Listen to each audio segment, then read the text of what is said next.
يا مساء الحلويات على أحلى اخوات في الدنيا، باحبكم في الله. وحشتوني جدا جدا من الفيديو اللي فات، جايلكوا النهاردة بفيديو جديد. أتمنى متنسوش تحطوا لايك الجميل بتاعكم وتعملوا اشتراك وتفعلوا الجرس علشان يوصلكم مني كل جديد فضلا وليس أمرا. النهاردة بقى هنعمل الكشري البيتي، بس زي المحلات بالظبط بكل التركات اللي بيعملوها في المحلات.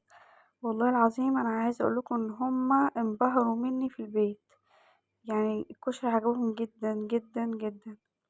عايزة اقول لكم بقى ايه، هنا كانت انا بعمله عند بابا اصلا في بيت بابا. فماما قالت احنا هنعمل كشري النهارده، قلت لها لا بس انا اللي هعمله. وكمان كده وكده ماما كانت يعني تعبانه، فانا محبتش ان انا اضغط عليها اكتر، فخليتها ايه قاعده هي بسليم، وانا قمت اللي قلت انا اللي هعمل كشري. هنا بقى كان ماما مطلعالي طماطم من الفريزر، قد بتاع كيلو ونص طماطم كده او 2 كيلو. ضربتهم في الخلاط وحطيتهم ايه في الجردل اللي جنبي دوت. المهم جبت بقى البصل، ماما ادتني البصل دوت قشرته. طبعا لو انتوا بتتابعوا فيديوهاتي هتعرفوا ان انا اكتر حاجة بكرهها في حياتي هي البصل، او ان انا اقطع بصل، او ان انا ايه اخرطه. فالموضوع ده بيبقى مرهق بالنسبة لي او صعب بالنسبة لي جدا. انا عايزة اقولكوا بس طبعا الكشري بيحب البصل، وهنعمل لسه هنعمل ايه البصل محمر، فلازم يكون الموضوع فيه بصل. واحنا منعرفش ناكل الكشري من غير البصل كده اللي بيتحمر. وكمان سر عشان البصل بتاعك يطلع حلو كده، بتجيبي المبشرة اللي هي بتاعة الشيبسي دي، وتبتدي ايه ان انتي بتبشري فيها ايه البصل. فالبصلة بتطلع رفيعة جدا جدا، وبتطلع طويلة كده وكبيرة معاكي، فبتتحمر براحتها يعني. وعايزة اقولكوا ما تجيبوهاش للاخر، يعني ما تمسكيش البصلاية للاخر، خليكي متحكمة كويس جدا جدا. انا قبل كده اتعورت بسببها والله. فخليكي على قد ما تقدري ان انتي تبقي متحكمة زيادة عن اللزوم علشان متعوريش. واخر حتة دي ارميها مش مشكلة، هنخسرها بس مش مشكلة، احسن ما نتعور. يعني قبل كده اتعورت، اتجرحت في ايدي جرح وحش، قعدت فترة كبيرة لحد ما اخف. فاللي يفيد منك ارميه مش مشكلة. والله العظيم عايزة اقولكوا ان هو هيكون زي بتاع المحلات طبق الاصل. هنا بقى جبت العدس بتاعي، نقيته لو كان فيه حاجة، ومسكته غسلته غسلة كويسة، ونزلته ايه في حلة كده، وحطيت ملح وحطيت كمون. تمام. هنا جبت زيت، حطيت ازازة ولا ربع زيت. هو الكشري بيحب الزيت الصراحة يعني، هو زيت، فلازم يبقى فيه زيت كتير قوي. فطبعا المكونات أنا محتاجة الزيت الكتير اوي دوت، علشان ايه؟ علشان انا هستخدمه في كل الاكل. يعني انا هاخد منه واستخدمه في معظم الاكل اللي انا هعمله. يعني هطعم الاكل كله بالزيت اللي متحمر في قلبيه البصل. تمام كده. احنا رافعين العدس الناحية التانية اهو، وسايبينه ايه بيغلي مع نفسه.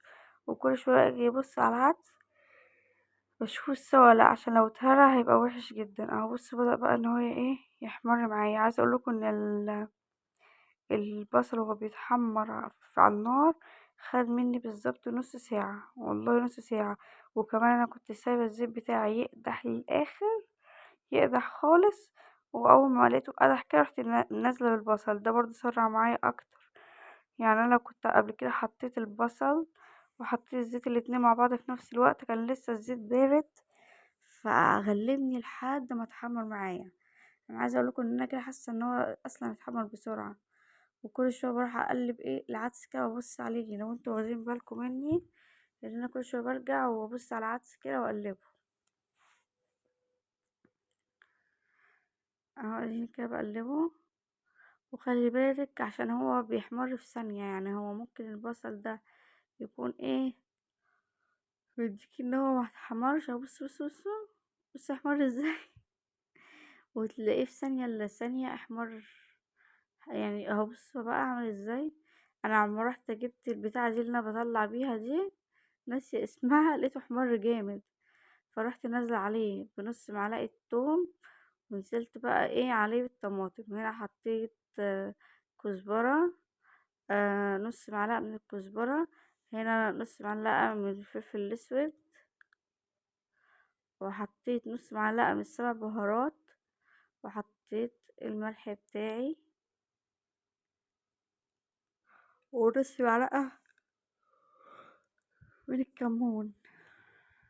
انا اسفة بس انا عايزة اقولكم ان انا اصلا يعني عملت الفيديو ده وبسجلهولكوا الساعة 6 الصبح، والله من كتر ما انا مش عارفة اعمل حاجة من السليم خالص. يعني انا عندي فيديوهات كتير اصلا عاملاها ومش عارفة ان انا امنتجها وانزلها. هنا المكرونة حطيت، نسيت اقول لكم ان انا خدت شوية المية بتاعت اللي انا عملت فيها البصل.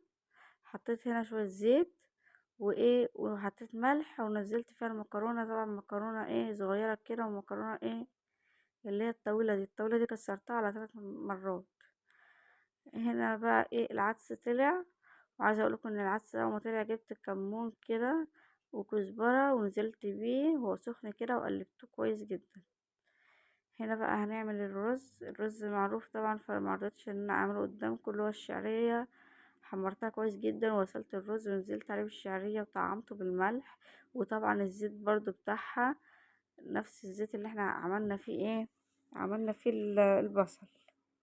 طبعا عايزه اقول لكم ان البصل طلعته في مصفى وتحتيه طبق عشان يتصفى، وبفضل اقلب فيه بالمعلقه كده علشان ايه ما يحمرش مني مره واحده، عشان هو لو سخن وسبته كده من غير ما اقلبه هيحمر مني وهيغمق وهيبقى طعمه وحش. هنا قلت اعمل معاكم الشطه الزيت، عملتها قبل كده في فيديو لوحده وقلت اعملها مره تاني. هنا نزلت بمعلقه من الثوم ومعلقتين من الشطه وبدات ان انا اقلبها كده وخلاص، ما بسيبهاش وقت طويل. وعلى فكره موطيه عليها النار. هنزل بمعلقتين من الخل كده وايه ومعايا كوبايه ميه كده، سبتهم اول ما الاقيها بتدي غلوة. وهنزل بمعلقة مغرفة من الصلصة. بصوا كده هنزل عايزة اقولكوا شطة زيت فعلا زي المحلات، وبتسيبها تغلي مع نفسها كده وبعد كده تقدميها. هنا كانوا عاملين صينية كشري، وبصوا قلت اوريها لكم كده. اتمنى بقى ان انتوا تشجعوني تجربوها، وبصراحة الطريقة دي هتعجبكم جدا جدا جدا. عايزه اقول لكم ان اختلاف الاضاءه واختلاف الفلتر، هنا هتحسوا الصلصه غامقه شويه بس هي يعني الصراحه هي بس عشان اختلاف الاضاءه والفلتر. عايزه اقول لكم بقى ما تنسوش ان انتوا تدعموني وتشجعوني بلايك، وباذن الله عايزاكم تجربوا الطريقه دي وتنزلوا تقولي في الكومنتات طلعت معاكم ايه، ظبطت ولا لا. بس والله انا واحده من الناس ما كنتش بحب الكشري بتاع البيت، كنت بحب الكشري بره. من ساعه لما عملت الكشري ده انا حبيته. يا سلام بقى لو كان فيه شويه حمص كان ياه